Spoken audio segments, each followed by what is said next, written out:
Broads Media.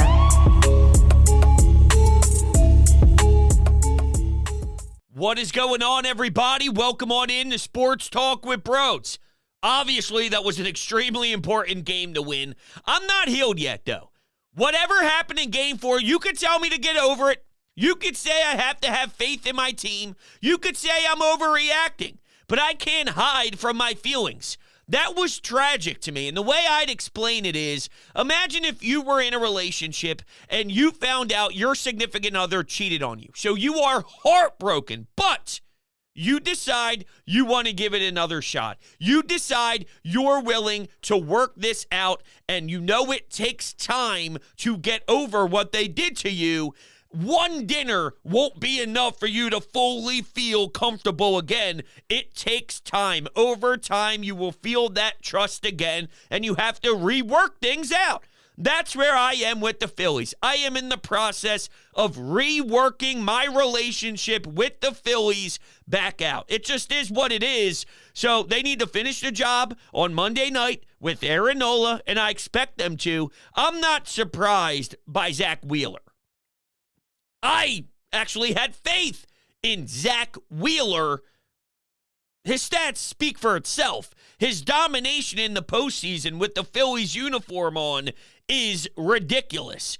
He was fantastic, and while he was leaking oil at the end of that sixth inning, because you were so desperate due to the bullpen and who you wanted to stay away from, and there weren't a lot of bodies, although you did have the luxury of Ranger Suarez, even with the projection of maybe needing him down the road to start a Game 7, which I don't anticipate anymore, but because he could throw, it's like, okay, there is at least something there that's unique and gives you an opportunity if you need to. That seventh was so important for him to get through, and it started off with a home run. Luckily, you had some run support, and I do love the fact, I don't know if you just saw that or not, there's a fly that's in my office. I just noticed it on the screen, run right through the webcam. I can't stand it. I've been trying to smack it with the fly swatter for the last 15 minutes, but I decided I got to start the damn show. I'll be up until 5 a.m. if I don't get this thing kicked off soon, chasing this thing around.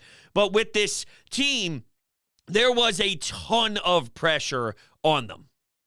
You're getting smacked around in late innings. You think you have a win. It gets stripped right away from you with Craig Kimbrell on the mound. It was a dumpster fire. And, yo, Stubbs, please shut your mouth. We love Stubbs the partier. We love the little mascot that he has become. And he wears the overalls and he packs all the pockets up with a ton of beer. What are we doing? Did we not learn anything from the Atlanta Braves? It could be the tiniest little comment in the world that isn't really a big deal, but you make it a big deal internally, and that fires you up. I'm sorry, there's no way in hell a bench player that will never see time should ever give the other team some sort of motivation. It's so silly. It's so pathetic, and I have to hold him responsible. What he did was an absolute disaster, and I'm pissed off thinking about it. So, yo, Stubbs, please shut your mouth. But with the rest of this crew, they played with a ton of pressure on them, and they started the game off with a 2-0 lead. So I'm not shocked that Bryce Harper was a big part of that. I'm not shocked that Kyle Schwarber was a big part of that. And they will get mentioned later on, too, with their big-time moonshots. But they set the tone in the first inning. Hey, you know what? Kyle Schwarber got lucky with the end of the barrel of a single there that went to the third base side. There was a shift active. He gets on first base. But you score a run, and Bryce Harper with the double steal. Good for you, Bryson Stott, too. You know, we can start opening up the questions about Alec Boehm batting behind Bryce Harper, and is there enough protection? Could you slot someone like JT Realmuto behind him just for something more? Because you need it. At the same time, Rojas isn't a threat at all, and if you keep pushing Alec Boehm down, will you unfortunately put yourself in a position where it's Alec Boehm automatic out and Rojas automatic out that are flirting near each other in your lineup? And what can that do for what we call a strength of this team,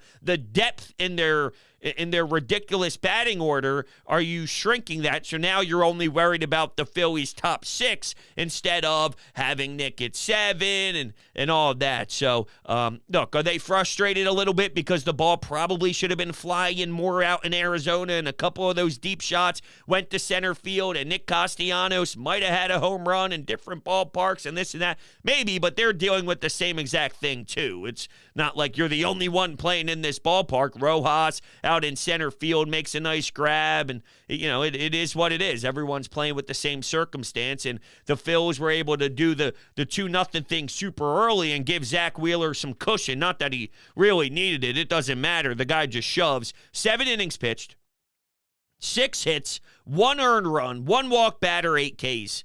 And speaking of a walk, I mean, when Trey Turner gets rung up on a pitch that Zach Wheeler doesn't get, what needs to happen is, apparently this is their best, right? You throw out your best this time of the year in the postseason, you should lose money for every bad call you have. So do better at your job. And if you think you are talented at this and you feel confident in your ability, if you fail, you lose money. Trey Turner, and I love it, right? Here's the broadcast again, always throwing shade towards Philadelphia. Trey should have been kicked out of the game. Shut your mouth. This is a playoff game. This is a postseason game, and they want Trey Turner kicked out of the game for showing up an ump who blows at his job. Maybe you should be objective and say, that guy blows. That guy sucked. That guy's awful. That guy's pathetic. That guy wasn't giving Zach Wheeler any of that leeway either. He wasn't giving anything for Zach Wheeler in a similar spot. Why can't we look at it that way? Instead, Trey should be kicked out. You want one of the best hitters in the game right now, because Trey Turner's on a tear this postseason. You want him out of the game. Out of the game early in Game 5, a very influential swing game in a 7-game series with the winner going to the World Series. You want that guy out of the game. Oh, okay. I'm glad I don't watch the game like you, because that's miserable. Now, I have to say, I have been very miserable over the last 24 hours. I haven't even smiled. Kyle Schwarber's home run was the first time I did a side smile, and then when Bryce went yard, it definitely grew. But I did therapy today because I was that beat up. My therapy is going to get a tattoo. So I was like, I'm going to get a tattoo. I got a tattoo of a bee with some feathers around it in pink for my daughter that's due in December for Brooklyn. I went and got a tattoo today. I needed the pain. I needed the suffering. I barely watch college football. I had a couple people reach out to me, Broach, what'd you think of the fights? This UFC card's awesome. I'm out on sports. I did end up catching the main event and the co-main, so I did dabble a little bit, but Penn State, Ohio State, and you could say, that game sucked anyway. Penn State's offense wasn't good. That's not the point. The point is it's a major college football Saturday. I want nothing to do with you. I could not at all absorb anything. I barely peeked in with the main event and the co-main, and then I watched one period of Boston College hockey against, who were they playing again? This is how much I put into it. I'm telling you, I could barely even remember. Denver, which is a top 5 matchup in college hockey. I watched the first period, and then I said, okay, I'm ready to commit to the baseball game. But I was down in the dumps, and I still am. It is so hard for me to recover, and I don't get like this very often. This is rare. I mean, once every 4 or 5 years, even something like the Super Bowl loss. Like I was obviously in pain, and I was obviously really hurt, and I was sad, and I was upset. But that one hit different. That Game 4 hit different. So I have to work through this. It's a day-by-day thing. I apologize if you wanted me to be on this show screaming and excited, thinking about returning to Philadelphia with the series lead and this team proving something about getting hit in the face and JT providing that extra insurance, which gave us more breathing room. It's all good stuff, and it is very, very, very, very important to see this mature win. This was a very polished professional win when the entire city was down and majority of the city felt like me. I saw some trying to spin optimism. Well, it's a 3-game series. 2 of those games are at home. You have Zach Wheeler and Aaron Nola, and I respect that. I respect that. That's a better way of living than what I did. I was a miserable prick throughout the entire last 24 hours, but I just tell you how it is. I just tell you what I go through, and that's what it was like for me. And I couldn't put on a brave face. I couldn't lie and try and rally the troops and say, we got this. Now I feel way better now about closing the door and advancing to the World Series. Oh, I almost got that fly. All right, we'll keep an eye out on it. I feel way better. What I think needs to happen is I need to see the official advance. I need to see them get to the World Series, them punch their ticket, and then we reset emotionally. I'll do my inner work. I'll take my deep breaths. I'm not into yoga. I'm not into that. I'm not into I don't know what they call it, but when you take deep breaths, meditation, that's the word, meditation. I'm not into that at all. But before the first game of the World Series, when they punch their ticket, that's when maybe I can refresh and you'll get that experience from me. I'm just not there right now, but I am proud of this team. I want that to be known that what they did today was extremely important. And it's insane to me that this Diamondbacks team just won't run, right? Like, Carroll should be running. The dude is an absolute threat. Jason Stark has all these stats about how much that he has taken off in the regular season and how much of a weapon he was, and he put pressure on all the other team's defense.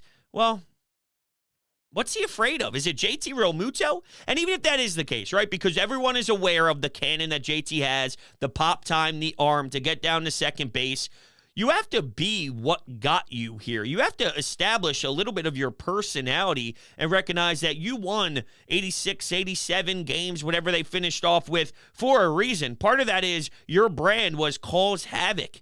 To be so shy and so scared, it's pretty eye-opening, and it's pretty pathetic, really. Like, if you go down because you get beat with the gun down the second base, whatever, tip your cap, but don't run away from what made you you. Be you, and you go down on the sword with it. It is very bizarre to see them so timid, especially because the guys got wheels. There it is. You see them? I'm a little annoyed that I'm getting distracted by it. What distracts me all the time is my bookie, though. I'm constantly scrolling 24/7 to look at all the fantastic odds, all the beautiful odds boosts. It's incredible. So when your money's on the line, choose a trusted sportsbook that gives you tools to win, like MyBookie. At MyBookie, it doesn't matter if your team is up or down. You can easily cash out or bet the game live to come out on the winning side. So use MyBookie for daily odds boosts, same-game parlays. Take advantage of huge prize pool contests, and they have a no-strings-attached cash bonus that lets you deposit and withdraw quickly. When you use promo code BRODES on your first deposit, you receive up to $200. $200 free dollars in cash. That's promo code BRODES to claim your own cash deposit bonus now. They also have this thing called the MyBookie Money Bag, which gives you a potential Super Bowl frontrunner at long shot odds. Eagles Chiefs plus 38,000.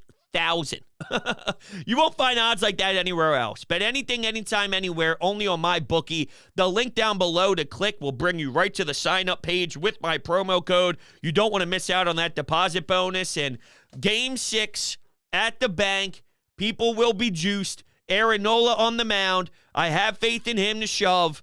I think you know where I'm going. I'm going Phillies money line, and you should absolutely join me. So don't be a fool. Jump on it, man. Have at it. Embrace it. Embrace it. So anything else before we get to the Anytime Hotline? Hoffman in the 8th. You went to Strom. Oh, all right, there's two things here. I told you the story yesterday about my wife and I watching the games together. You know what she hit me with today? Because when Kyle Schwarber hit the solo shot, she goes, why does he bat leadoff? Wouldn't it make more sense to get other people on base in front of him and then he can hit a 3-run jack? I just gave her this death stare, like, don't you dare. Don't you dare become one of those. Now, she obviously had no idea why I would give her that tone and why I would have that type of look at her, because she doesn't know that I deal with this debate 162 games a year. I'm like, listen, I'll keep it very simple for you. When you bat one, you get more at-bats. Kyle Schwarber hits a lot of home runs. I want Kyle Schwarber to get a lot more at-bats. That's all you need to know. Then she hits me with, well, then why isn't Bryce Harper batting first? I went, oh, smart woman. I know why I married you. And to that I said, fair point. I would be okay with that. But then I had to explain lefty-lefty. Well, if that's the case, then Schwarber has to bat third at least because you want to break up the lefties. Because when you bring in a reliever, and nowadays you have the 3-batter rule, try to pick up on it. But when she hit me with the Kyle Schwarber thing, I'm like, oh, no. No, not you. Anyone but you. I can deal with anybody else. Not you. So I had to teach her. Anyway, the other thing, that first inning for the Phils. Now, Stott, awesome, as I mentioned, with the bat in his hands, 2 outs, massive. He needed that. His glove, too, defensively. My Lord, this guy should be a Gold Glove winner. Flash in the letter. There was some good defense made a lot around the diamond on both teams. I thought the Diamondbacks made some spectacular defensive plays as well, over at first base, over at shortstop, over at second base, turning 2. There was a lot of good defense played pretty much all around the diamond. When the score was 2-0, though, their base running, the Diamondbacks, that is, actually hurt them. It was the Trey Turner ground ball to his left. He dove and he wasn't able to make the play, and they get stopped at third base. No run comes across the board, but there was hesitation at second to go to third. There was a hesitation. Did he get it? Did he not get it? I don't know, which then kind of forced him to stay on third instead of going home to score, and that's a big difference. I mean, 2-0 in the first inning compared to 2-1 after the first inning, especially when you think the Phillies actually made some positive strides and really hit him with a haymaker. They get one and creep right back into it. I mean, there's something to be said about what that screams back to the Phillies. And I didn't really touch on the play at the plate at home for Bryce Harper running. It's so obvious I didn't mean to do that, right? The throw from second base to come home on the double steal, it led them into running into one another. He went to check on him before he even went back to retouch home plate. Come on, Bryce Harper, he plays hard, he plays the right way. His reaction tells it all. That was a bang-bang play that unfortunately resulted in some heavy contact, and it's crazy to think that was the norm back in the day. And we were thriving off that, like, yeah, pound them. I don't want to see somebody's jaw get clocked and a head snap back and someone getting dizzy sitting there waiting for a trainer to come out. I don't want to see that at all. I don't see concussion protocols left and right. It's just unfortunate the way the ball bounced. It wasn't a good throw. Put them into a position where they were going to collide at full speed. So, I know it's more just trolls and sad fans of the Diamondbacks or just sad fans out there, or people rooting against the Phillies that are probably running with certain narratives on social. Saw a couple Barstool people mocking it and going hard on it in one direction and whatever, but it is what it is, man. It's so obvious to anybody with a brain that was not on purpose. Bryce does not play that way. All right, with that, we'll run to the phones, and we'll go to Sean. We haven't talked to Sean or heard from Sean in a little bit of time. Let's go to Sean. The heart of this team was questioned after Game 4. The fans were in a panic, thinking the sky was falling. Not me.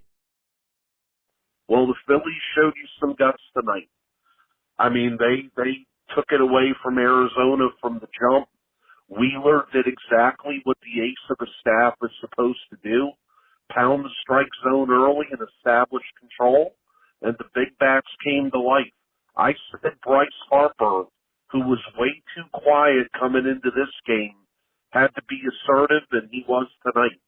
I think the Phillies have the series won. I mean, I know you still got to go out there and play the games and all that stuff, but I just don't envision Arizona having any more fight to bring to the table than what they've already shown you. I mean, if the Phillies come out Monday night and can jump on Merrill Kelly early, I think they'll have it in cruise control the rest of the night. Have to win the game on the field, but I'm pretty confident that the Phillies are going to get this done Monday night and go back to the World Series again, hopefully this time with a better result. I feel that way too. I do. And I did say that during the I am very, very devastated podcast. I guess that's how I'll refer to it. The I want to cry and just lay here in silence. And I was staring at the ceiling, no joke, until 3:30 a.m. It really hit me hard. And you can make the argument that it shouldn't. It's just a baseball game. There's no way you can allow that to affect you as heavily as it did. And you're right.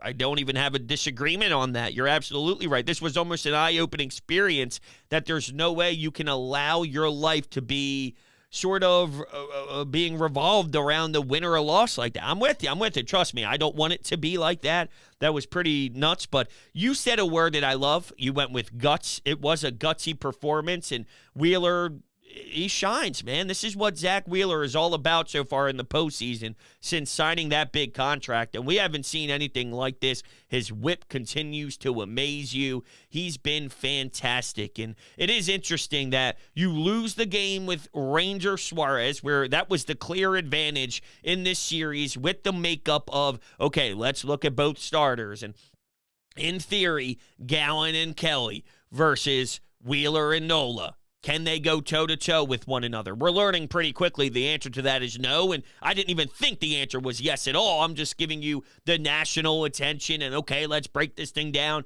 That was one of the narratives, and Bryce Harper, to your point, you mentioned how Bryce finally started to wake up and all, and Bryce kind of got to Zach Gallen. Bryce Harper can get to Zach Gallen. He smoked that first one in the first inning, right up the middle, tattooed it perfectly. He was on a mission, and he looked like he had the killer eye set on him from the rip, and that is what this team tends to do, is bounce back whenever we are at our lowest. So leave it to the Phillies to be one win away with 2 home games left to secure it, 2 attempts at it, to get back to a World Series, and for us, some of us, to feel this weirdly odd about them. It's a very bizarre spot to be in, but it kind of makes sense and describes who the Phillies are. It's interesting that a bullpen game for Arizona and going to a young kid, a rookie, when you have Ranger Suarez, those are the games that they're winning, and they're not winning with Gallen and that. Like, if you thought, I would have thought, even with Wheeler and Nola going, and I think that they're sensational pitchers, can they win a start with Gallen? Can they win a start with Kelly? That's where I thought their wins would maybe happen. And then, okay, you could win with Ranger because you have the advantage. You could win when they go to a bullpen game because, in theory, you should have the advantage. Never works out the ways that you think it does is my point that I'm trying to get to here. All right, what's next? Bro, Game 5 was sick. Long-time listener, first-time caller. Thank you. Just want to touch on 2 key points here that I've been picking up over the last couple games. Historically, I've known that, like, when the Phillies score 10 runs plus, they usually go flat, and they usually go swing happy. I think this game they showed a lot of discipline at the plate, which is huge. I mean, it wears down the opponent's pitching so much, especially with this lineup. I mean, you just have to have discipline going to the plate. Bringing it back to Philly, man. Super, super excited. Forgot my second point, but here we go. I'm stoked. I've been there before where I forgot where I wanted to go. Sometimes I play it off nicely and you have no idea. And then other times, no, I'm pretty damn open about it. The whole plate discipline thing, though, I think there was a lot of frustration with after that first inning, you force Zach Gallen to throw a ton of pitches and then quick innings, quick outs, happy swinging the baseball bat. And you go, all right, well, it was nice to score those runs early, but will we create more traffic? It's, well, you got 1, 2, 3, 1, 2, 3, retired X amount straight. We're doing this again. Come on now. Don't do it. Don't do it. Don't give them life. Don't give them any momentum. Don't give them any reason to feel joy. Don't do it. So I don't know if I'm on the same exact page with you, but their big stars stepped up. Kyle Schwarber and Bryce Harper at the top of the lineup were no joke.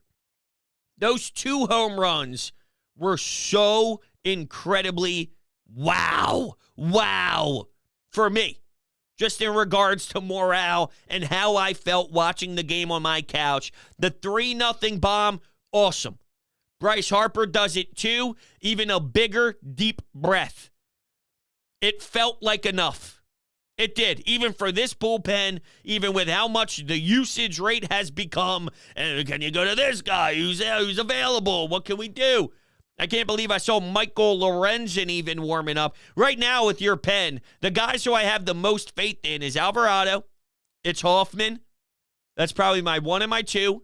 Sir Anthony.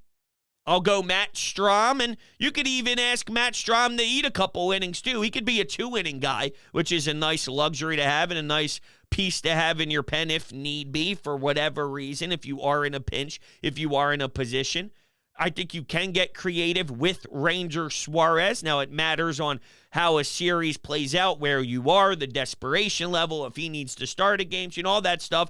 But we've seen Rob Thompson use him in different bullpen roles last year. You can do a lot with him, so I'm going to him over Craig. I'm putting Craig Kimbrell on the shelf. Now, I think, similar to what I was saying, where I'm going to hit a hard reset, just as a fan, I wouldn't be surprised if Rob Thompson hits a hard reset for his pen and gives Craig Kimbrell another chance out there in a World Series. I'm just saying, that's Rob Thompson. Alec Boehm's still hitting cleanup. He thinks if he makes one move, that's automatic panic. It's not automatic panic. I do think you stick to your guns. At the same time, though, we can't be dumb about it. We can't be naive and blind to certain details. Tweaking and my back's up against the wall, very desperate move, two different things. Going to Hoffman and pulling Christopher Sanchez as early as he did, that was desperation. Not needed. Tweak, desperation. Two totally different things this time of the year. I didn't like what the Rangers did against Houston in that game that was wild before the Phillies game happened for Game 4. They're lined up, they're looking for something, they're like, hey, we're just going to completely throw things at the wall here and switch it all up. That's different than getting a struggling Boehm out of a position right behind Harper, because when you see some of these ridiculous numbers about how many strikes he's seen compared to balls, I know Matt Gelb had it, and I probably won't find it. So I guess it really doesn't matter exactly the numbers, but the reality of it is, nope, that's a screenshot of my grocery list where I needed to get more tofu. That's definitely not it. Okay, doesn't really matter. It's just the fact that Bryce Harper, they're pitching balls to him on purpose. They're intentionally walking him. Well, get a force like JT behind him or get somebody else. I would like to say Nick, but he's starting to swing at pitches, and so is JT. I did just rip him one day ago about how much he's swinging pitches off the plate, but JT hitting the homer today instilled that confidence again that I feel better about him maybe protecting Bryce Harper a little bit. And speaking of protecting, there's only one ticket app you should use. Protection.